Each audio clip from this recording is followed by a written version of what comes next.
ask. It's the much coveted Stanley Cup. Sold in over the limited edition bright colors. pink cup released nationwide yesterday.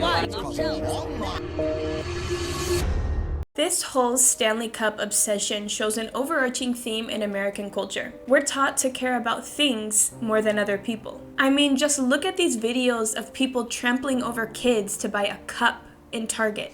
People on TikTok are literally losing their minds over a cup. Target just dropped the Valentine's edition of the popular Stanley Cup, and the videos being shared online are concerning to say the least. In the videos, you can see moms and teenagers sprinting down the aisles at Target and clearing out the entire Stanley section within a few seconds. The crowds got so bad that people were allegedly getting injured on their way to buy the cups, to the point where Target had to put a 2-limit purchase per guest. And we're taught that accumulating things will make us happy. Does anybody else feel like our priorities are backwards? But how did this whole Stanley Cup trend start? Last week I was talking to a friend from Mexico and she asked me, have you heard about the Stanley Cup craze? What's wrong with Americans? And I said, no, I feel so out of the loop because I live in Spain. I don't follow these trends. She was shocked, to say the least. And then she sent me these videos. I want one! I want my own army! I want my own planet! I deserve it! I'm just as important as you! I watched the YouTube shorts and the YouTube videos unpacking the trend, and I asked myself, what's the big deal? My grandpa has had a Stanley Cup for like 20 years or something. As I started researching more, I realized that this whole hype is due to a genius marketing strategy. Like drop culture, which includes selling limited edition items in small quantity to create scarcity, and influencer marketing. I guess the hype started when the company released a special edition Valentine's Day cup. That's when people started waiting in line at Target all night and fighting in the store to get one of these cups. Another event that catapulted this cup to fame was that apparently a woman's car burst into flames and the car was totaled, but only one thing survived.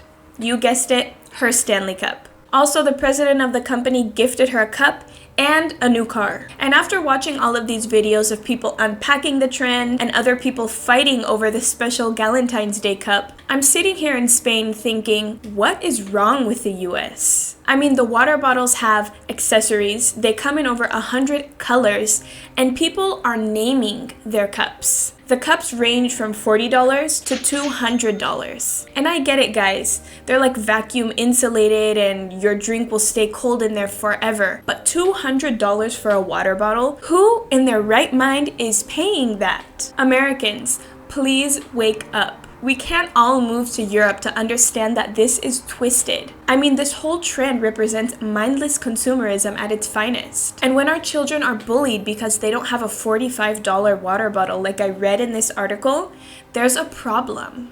This is the cup that we got our daughter for Christmas. This is not a Stanley. This is a $9.98 Walmart cup that she said she thought was cute. She is 9 years old.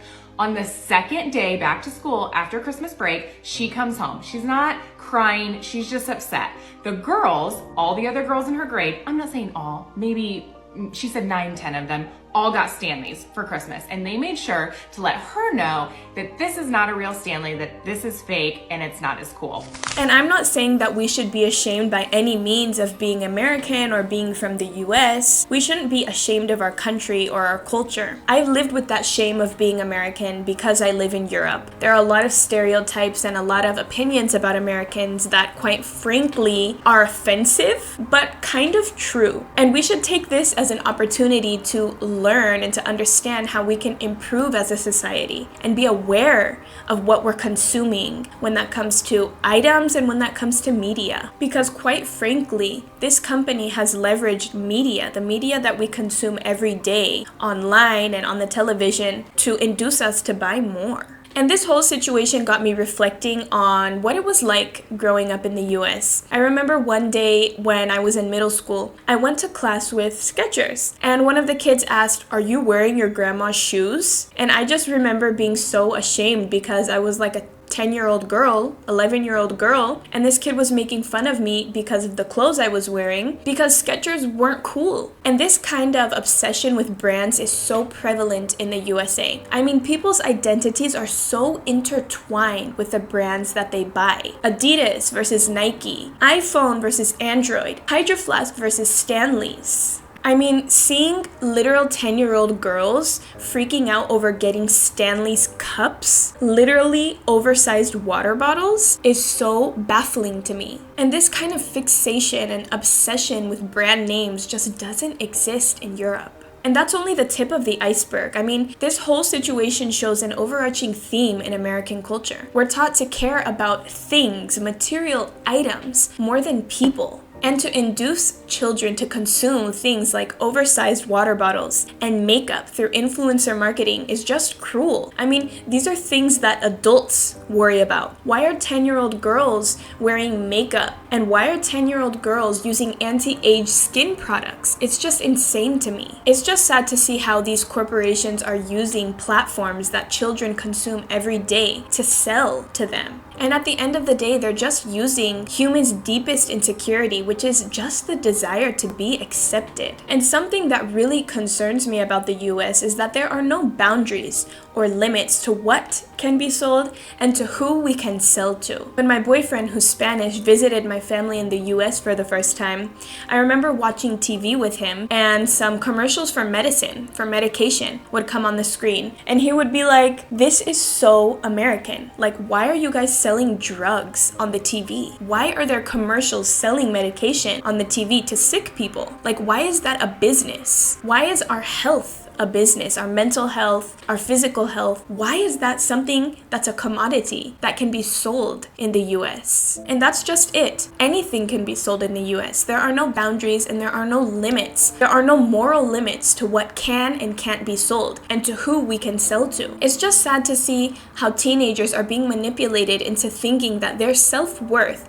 is directly tied to the water bottles that they use, to the clothing brands that they buy, and to the makeup that they wear. It makes me think of my little sister who's 17, and she spends a lot of time on TikTok scrolling, and she's super up to date with the new trends and with the new brands and what's cool and what's not, which I admire about her because she's from the new generation, you know? She's up to date. She knows what's cool. And sometimes she even bullies me for things that I wear or things that I say. I remember one time I was wearing these Nikes. Like, they're cute, right? I was wearing these Nikes and she was like, "Emma, those are so last season." And I'm like, dude, they're just like classic white Nikes. How are they outdated? The new generation is just so aware of like what's cool, what's not, and they really relate and take it to heart. And their identity is totally intertwined with what they wear, who they like, what brand they identify with. And I laugh about it now because she's my sister and I love her, but it's just sad to me to see that fixation that she and her generation has with brand items,